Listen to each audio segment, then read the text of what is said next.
செவ்வாய்க்கு அதிபதியே முருகப்பெருமான் தான்.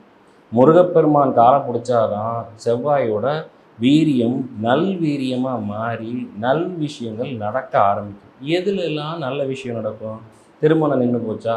தள்ளி போய்கிட்டே இருக்குதா? மறுமணம் நடக்கிறதுக்கு வாய்ப்பு இல்லையா? முருகப்பெருமான் வழிபாடு பண்ணுங்க. சஷ்டி விரதம் இருங்க, வேல்மாறல் படிங்க, சஷ்டி கந்த சஷ்டி கவசம் படிங்க, கந்தகுரு கவசம் படிங்க. இல்லை நான் கொஞ்சம் என்னை உடலை வருத்தி பண்ண முடியும் அப்படின்னா விரதம் இருந்து பண்ணலாம். விரதம் இருந்து பண்ணும்போது என்ன அப்படின்னா உண்ணாவிரதம்னு ஒன்று இருக்குது, இன்னொன்று மௌன விரதம்னு ஒன்று இருக்குது. இப்போல்லாம் நிறைய பேர் வந்து உண்ணாவிரதத்தோடு நிறுத்திக்கிறாங்க. முன்ன காலத்துல எல்லாம் பார்த்தீங்க அப்படின்னா மௌன விரதமே இருப்பாங்க. ஏன் மௌன விரதம் இருப்பாங்கன்னா, ஐம்புலன்களையும் அடக்கி நம்ம கட்டுப்பாடுகள் கொண்டு வந்துட்டோம்னா கர்மாவை நோக்கி நம்ம பயணம் போகாது, இறைவனை நோக்கி போகும். இறைவனை நோக்கி எவ்வளோ நேரம் உங்கள் சிந்தனையை கொண்டு போகிறீங்களோ அப்போ அவர் என்ன பண்ணுவார், உங்களோட கர்மாவோட அளவை குறைச்சி இறை சிந்தனையை அதிகமாக்கி நல் விஷயங்களை உங்களுக்கு அருள் புரிவார்.